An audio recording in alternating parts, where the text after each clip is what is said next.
Hello students, we will be starting today a chapter called Green Chemistry and Nanochemistry.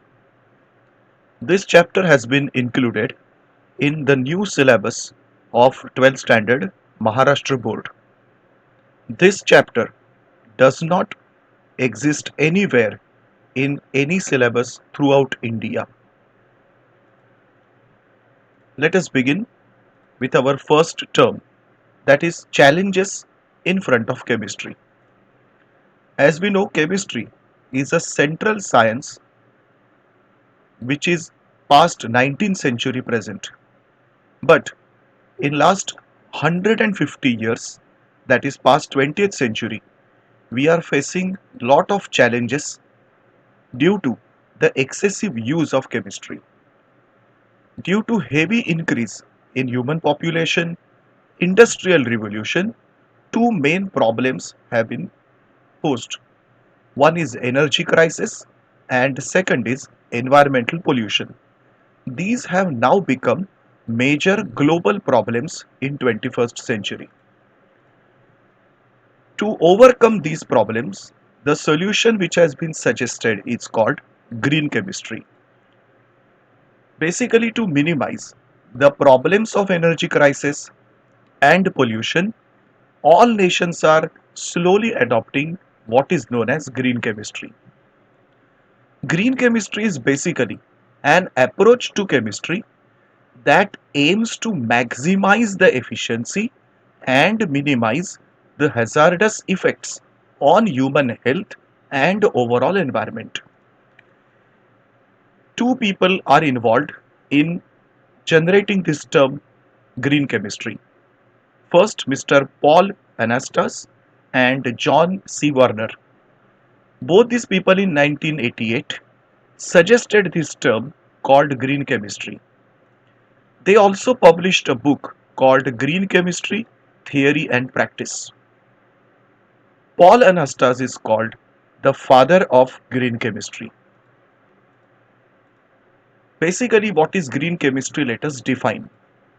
Green chemistry is the use of chemistry for pollution prevention by environmentally conscious design of chemical products and processes which will reduce or completely eliminate the use or generation of hazardous substances. In the definition, we can see two parts. Number one, control of pollution. Number two, designing those chemical processes which are environment friendly. How to do that? Number one, design such chemical processes which will reduce or number two, eliminate hazardous substances. Green chemistry is based on totally 12 principles. Let us see another aspect of green chemistry. Another little larger aspect of green chemistry is called sustainable development. Now, this particular aspect is mainly achieved by implementing all the 12 principles, and this is with respect to a little broader view. Sustainable development is the development that meets the needs of the present without compromising the ability of future generations to meet their own needs. In simple language, whatever chemistry we are going to use should not just reflect uses for the current generation, but it should consider even the future generations. Let us see now one by one the 12 principles of chemistry, green chemistry. The first principle says prevention of waste or byproducts. Once again, I repeat, prevention of waste or byproducts. What is the meaning? To give the priority for prevention of waste rather than cleaning up later on or treating the waste after it has been created. Simple language, do not create the waste rather than cleaning up the waste later. This is called the first principle. This first principle has given rise to a new technique called ZWT, Zero Waste Technology. That means waste material of one of the process can be used as a raw material of the other process. You can think over here, this is something like recycling, that we are not going to just recycle the substances, but even waste materials are also used as raw materials later on. Think of an example. In a thermal power station, they generate lot of bottom ash. This bottom ash is usually thrown away. Now, using green chemistry, we can collect that and send it to cement or bricks industry, where this bottom ash can be used as a raw material. Let us see the second principle. This is one of the most used or useful principle called atom economy. Atom economy is the measure of amount of atoms from starting material which will be present at the end of the chemical process. That means how many atoms do you start in a starting material? How many atoms are present at the end of your product? If this percentage is higher, good atom economy indicates all the atoms of reactants are used in the desired product. That once again indicates less of byproducts, less of waste material. This atom economy is calculated in terms of a formula. This is given with a formula. Formula weight of desired product divided by sum of the total weight of all reactants multiplied by 100. Now remember two things here. How to remember the formula? Basic formula is product in numerator, reactant in denominator. But important thing is, in numerator we take only formula weight of product, but in denominator we take weight of all the reactants involved and not only the first or important substance involved. Let us illustrate this with an example. We are taking first a compound ethanol CH3CH2OH, treating it with a mixture of sodium bromide and sulfuric acid. This mixture will produce CH3CH2Br, NaHSO4 and water as byproduct. For this reaction, now let us consider the percent economy calculation. Can we think what will be in the numerator? What was numerator? I repeat again, formula weight of the desired product. And which is the desired product here? CH3CH2Br. Which are the reactants? CH3CH2OH, NaBr and H2SO4. So now let us calculate the formula. In product we have CH3CH2Br indicating 2 carbon, 5 hydrogen, 1 bromine, divided by, now see calculation very carefully, 2 carbon, 8 hydrogen. Can you see 8 hydrogen here? 3 and 2 5 and 1 6 and 2 8. 5 oxygen, 4 from sulfuric acid, 1 from ethanol, 1 bromine, 1 sodium and 1 sulfur multiplied by 100. If you substitute all the weights, you get an answer as 44.13% as atom economy. To speak very frankly, this is extremely poor atom economy. So the process which we are using here is definitely not a green chemistry based principle.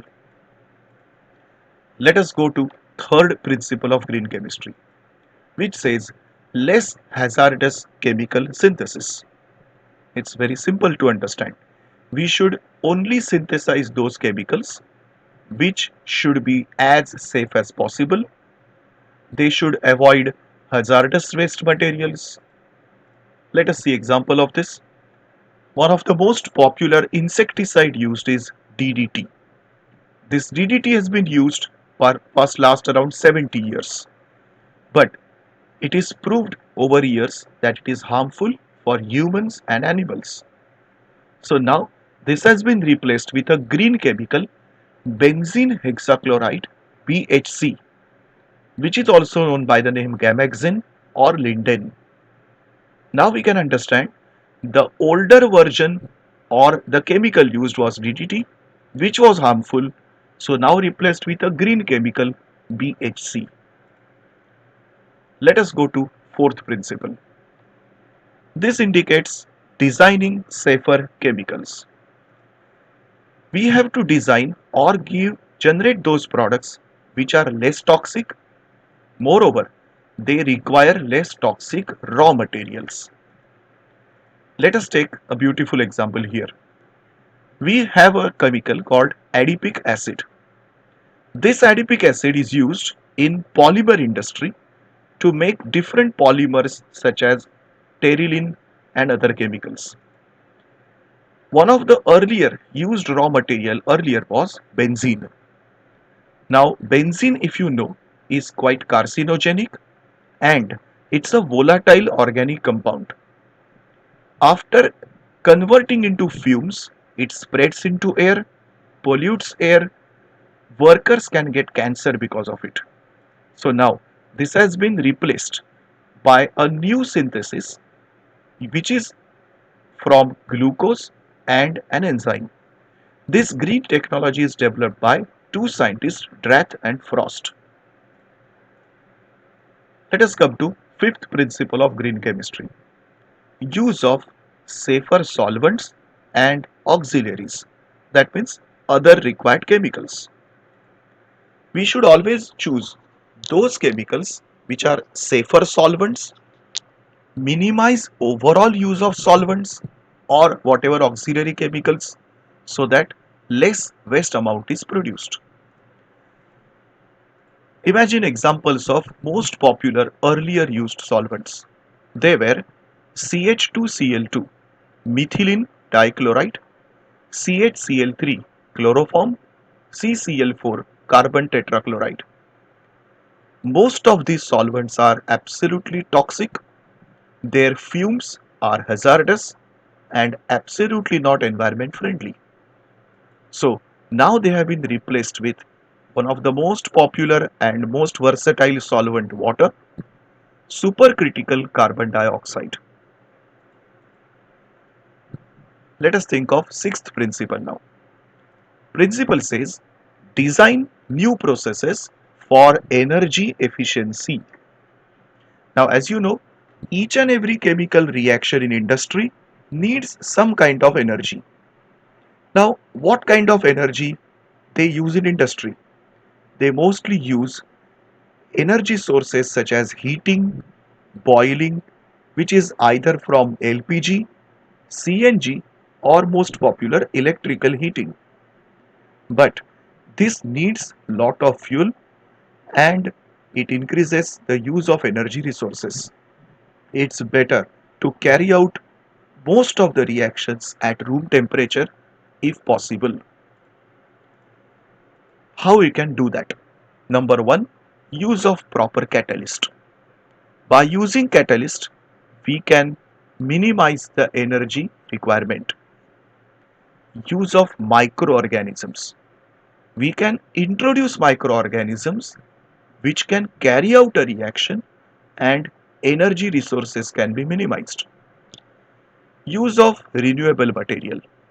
This also reduces energy requirement. One of the most recent uses use of biocatalyst. This, if introduced, a reaction can take place at ambient conditions. What is ambient condition? The condition which are like near to room temperature. One of the most recent development is microwave heating instead of regular heating systems. This minimizes the pollution problem. Now let us go for seventh principle of green chemistry. This indicates use of renewable feedstocks. We should use those chemicals which are made from renewable, that means natural sources, rather than synthetic ones. Few examples which are best seen are in petrochemical industries.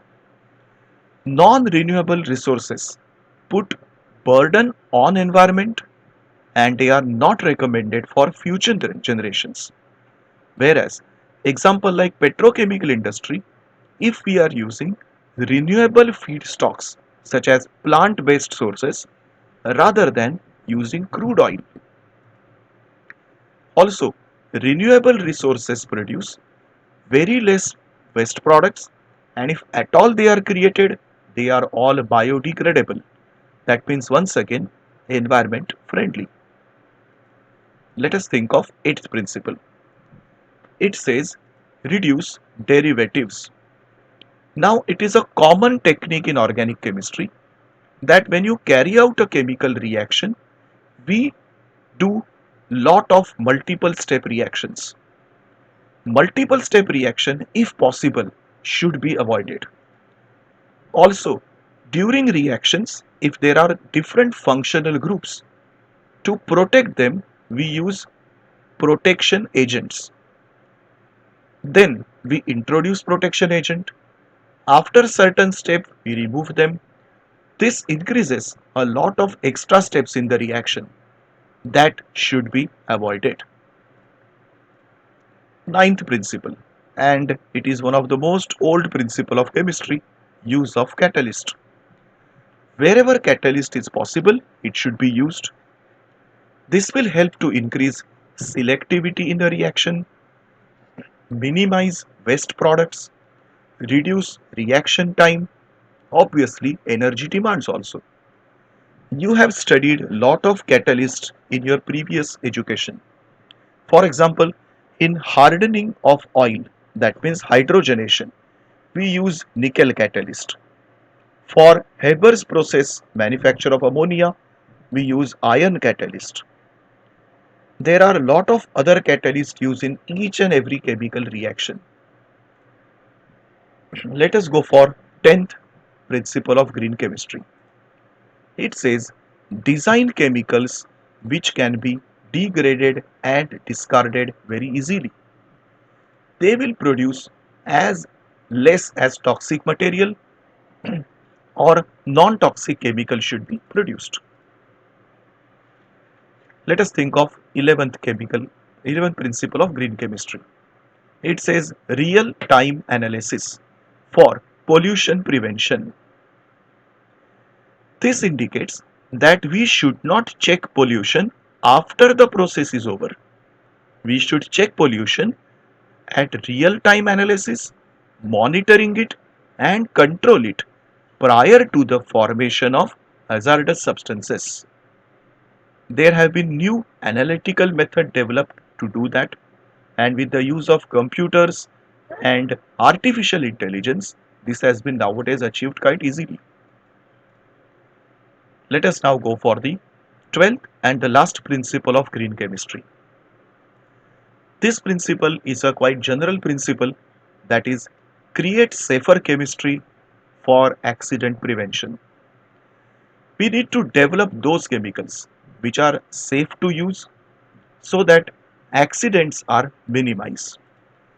Which are the possible accidents in chemistry lab or chemical industry? Chemical accidents are quite many, such as explosions, fire, emission of toxic substances, many more. We should create such things which are going to minimize such things.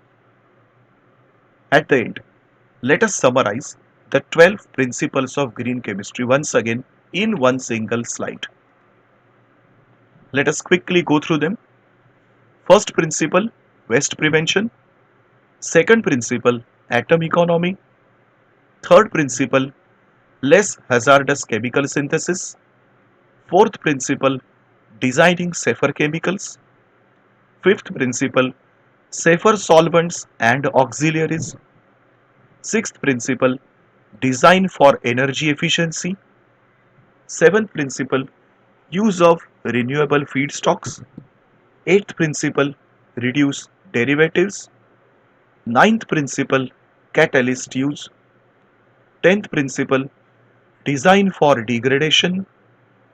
11th principle, real-time pollution prevention, and 12th one, safer chemistry, accident prevention. Finally, what is the role of green chemistry in chemical industry and to our world?